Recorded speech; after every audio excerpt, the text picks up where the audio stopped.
Yes. Okay. Yeah.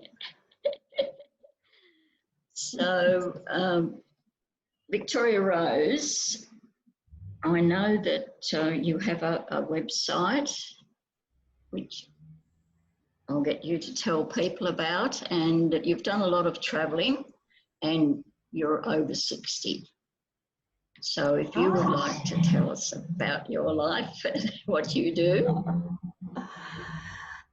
So I actually turned 70 in the 16th of August this year.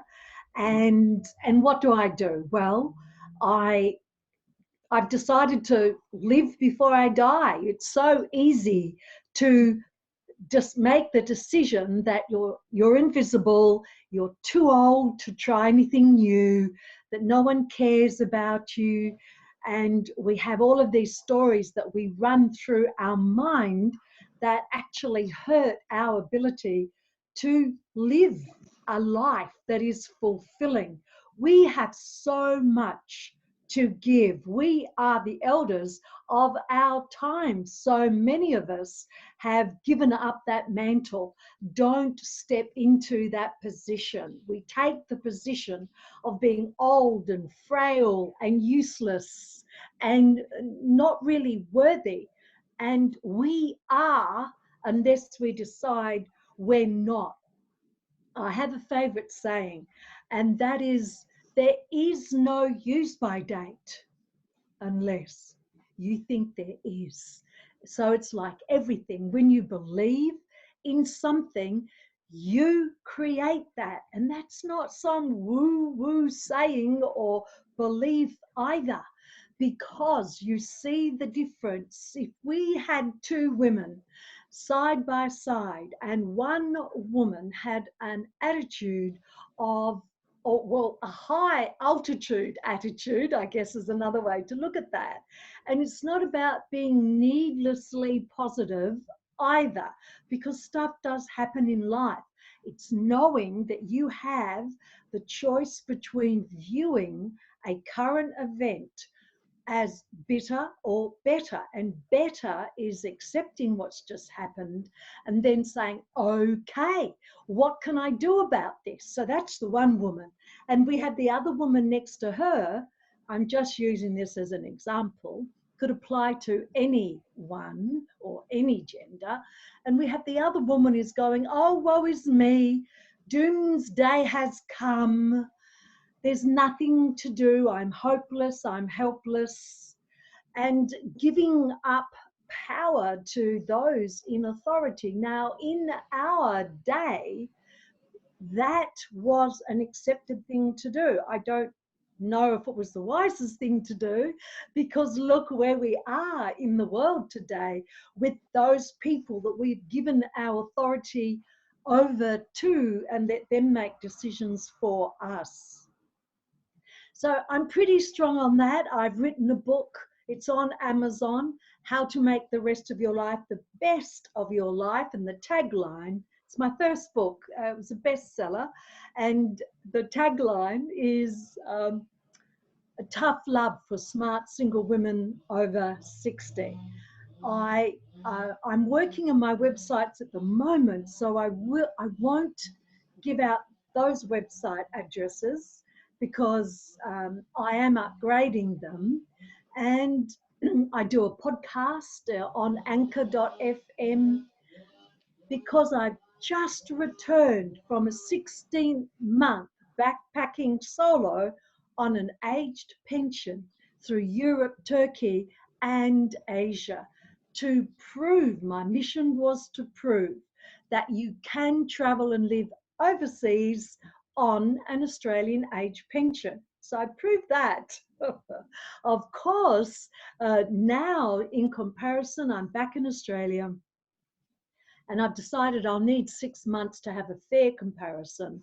I'm applying the same rules, and that's going to be an interesting experiment. Just to give one example, in Europe, I would be paying the equivalent of $1 to $1.50 Australian dollars for a coffee, admittedly a macchiato, which is small, but that fulfilled my need for my caffeine fix in the morning. Whereas here I'm paying $4.50 to $5 and more for a strong flat white. So I'm not sure how this comparison of costs is going to work out, but I'll figure it out. I'm determined to at least give it a go. And I build chatbots for businesses. You see, there is so much in our world that we can get excited about. It's just a matter of opening your view and having a look around. Yeah, I love that. That's my philosophy as well, is that there's infinite possibilities out there. And if we just put ourselves forward, take the first step, then and be open to opportunity. One thing that happens as we get older, and I've heard this from so many older women also, is that we get so rigid. We are rigid in our views on life, and it's got to be this or that, and preferably this, because that's what we think. And if it's that, it's got to be wrong because it's not this, which is our point of view. And so that rigidity, it doesn't work, because I think one of the most tragic things is when you discover that something you believed in most of your life has actually been wrong. That I can't even imagine the effect of that. Yes, yes, yes. Yeah, I really love your philosophy on that, and I agree with all of it, really. Yes. We really do have to go out there and show the young ones, really, that we're equal to them, and we haven't forgotten all the things that we learned in our youth. We just don't use them anymore. Yeah, well, I also think it's different now. We are old. I am an old woman, and I don't have a problem with that. Although I do remember, I think I just turned 60 or something, and a friend sent me a book about the crone, and I did not accept the word crone. That had a bad or an unpleasant is a better word, connotation for me. But now I embrace the word crone, because to me that's just another way to talk about being an elder. And so it's, for me, it's not about being young. I don't want to go back. I remember sitting around the table when my mum would be playing cards when I was a little girl.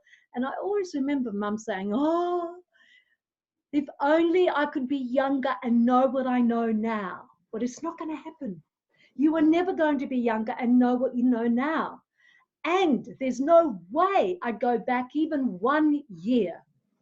Even 1 year. Sure, I wake up in the morning and I look in the mirror and I see the wrinkles and the grey hair, and sometimes give myself a shock. Oh, who's that stranger looking at me in the mirror? And it's me.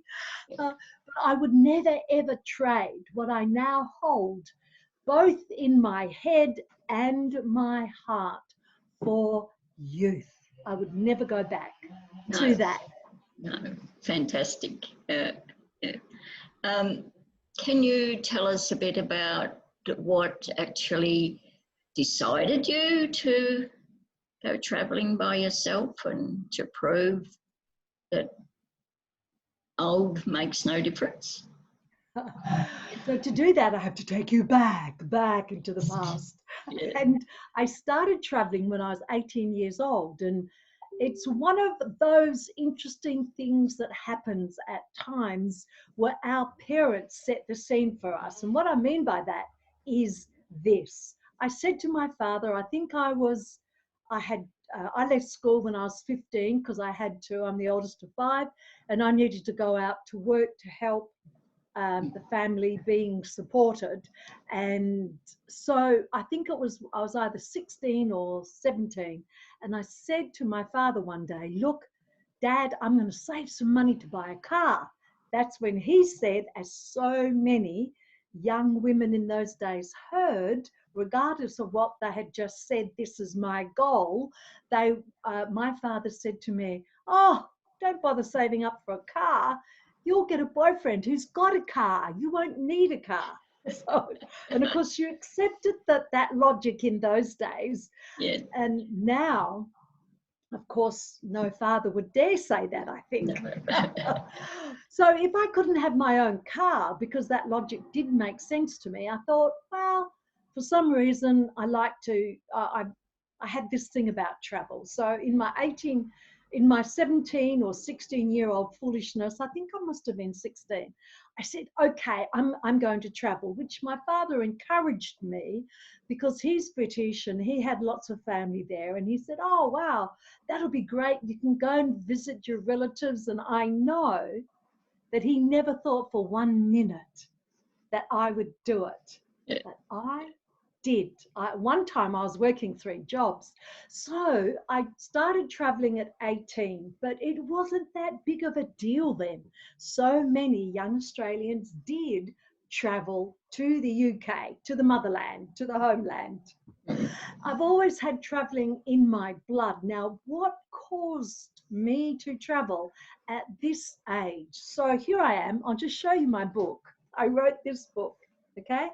How to Make the Rest of Your Life the Best of Your Life. I wrote it in 2014. And it was in 2017, perhaps it was 18, that I realized, I think it was the end of 2017, that I realized I was a fraud. I was not making the rest of my life the best of my life.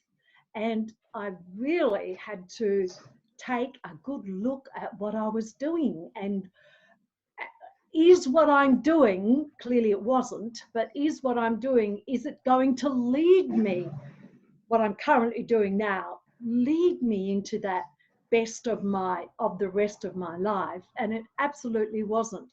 So I had to have a really serious, hard look at myself and say, what is it you want to have happen? I was most unhappy at that time of life. So I said, you know what? Always loved travel. When I was 50 years old, I was in real estate then, on the verge of a nervous breakdown. Anyone who's ever been in real estate will identify with that. And so I took myself off on a 7-week solo backpacking trip around Italy and the Greek islands. And it was just such an incredible experience. And here I am now, having completed the 16-month trip. All I own in life, as far as material possessions, is 6.5 medium-sized cardboard boxes and a push bike. I'm homeless. I don't own a fridge or washing machine or a TV, anything like that. I own nothing. And the reason why I share that is one of the memories I have as that 50-year-old traveling around was for 7 weeks, my whole life. In that moment, it felt like everything I owned was on my back. It's like a sort of a snail, you know, carrying around your house with you. And I can only share how much freedom I felt with that, how enlightened I felt with not having all the worries that are involved with living the day-to-day life that many of us live. And it was just an incredible feeling. So here I am now in a situation in my life when I'm in a dark hole and I'm thinking, well, what makes me happy?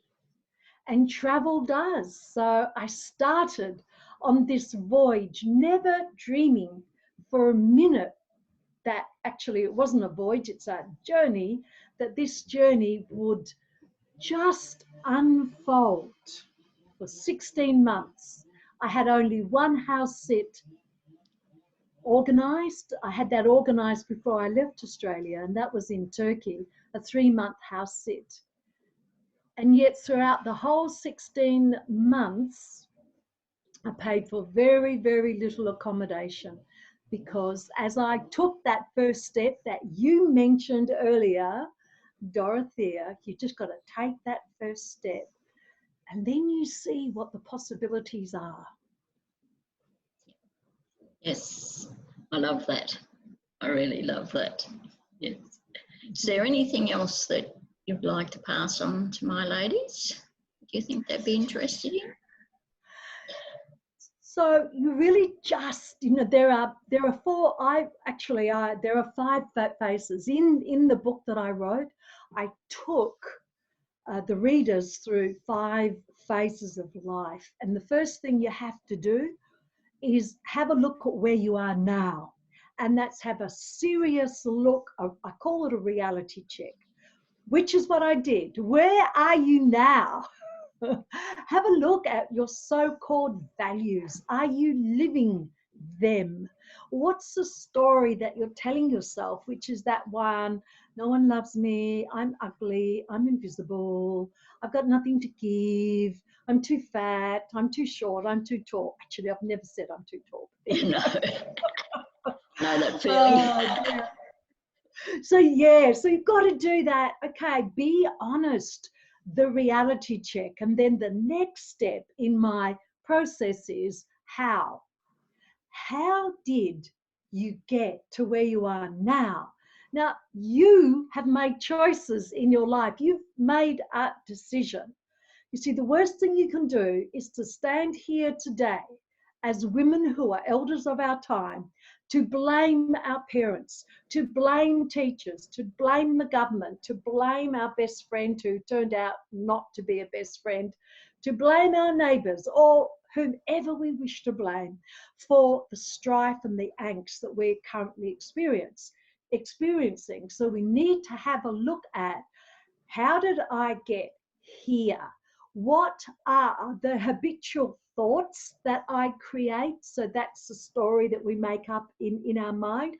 What are the words that I habitually use? Words are so powerful, yet so many of us let these gems slip out of our mouth without even understanding the impact of those words. And then the other part of understanding how habitual behavior is, what are we actually doing? How are we moving our body? What action are we taking? And that we could go quite deep with that. So once we have a look at the how do we get here, why is that important? Because if you don't understand those thoughts, those words, those habitual actions that you have been taking, then you will never ever change. You'll keep doing the same things. And you have to change those things to get a different result. It's, that's really a no-brainer. Then we go to probably the hardest part, Dorothea, and that is what? What is it I want? Now, just to put this into perspective, I've been a soldier in the Australian Army Reserve. I was a soldier for 23 years and trained over 7,000 soldiers and officers in weapons, drill and theory. And I took that leadership training into the corporate and business world. So for over a decade, I had my own business training organization and went to many different places, both in Australia and New Zealand. Worked out at least around 12,000. The majority of them were men, but I had a significant number of women in the room as well. And one thing I picked up was that if the women were older, they were either aggressively loud, but most not, but some were, or they just sat back and didn't say much. They allowed the men in the room, I know it's hard to believe in this day and age, say something, or they gave way to the younger women in the room, like they would know more than me. It's not true. But so many of these women actually came up to me afterwards, and I asked their story. And for many of them, they were bitter, they were resentful, because this is all there is. I've done everything in my life that I thought was the right thing to do, and here I am. It ain't going to get any better. I'm stuck here, unappreciated, unloved, invisible, and they actually were not in the driver's seat of their own life. They were puppets. They weren't persons. Someone else was still, even at that age, even at our age, if we allow it, if we notice it, are pulling the string. So the thing about what is, okay, you're not happy where you are now. What do you want? And that's where many stumble, because they actually don't know what they want. So if you don't know what you want, you'll never, ever achieve it. So it's a real growth one, the what. Do you know, interestingly enough, so many have even taken the view, oh, I can choose what I want. I don't have to do what society says, what my parents say, what my husband says, what my kids say, what my friends say a woman of my age should do. Like, I can't have a long hair.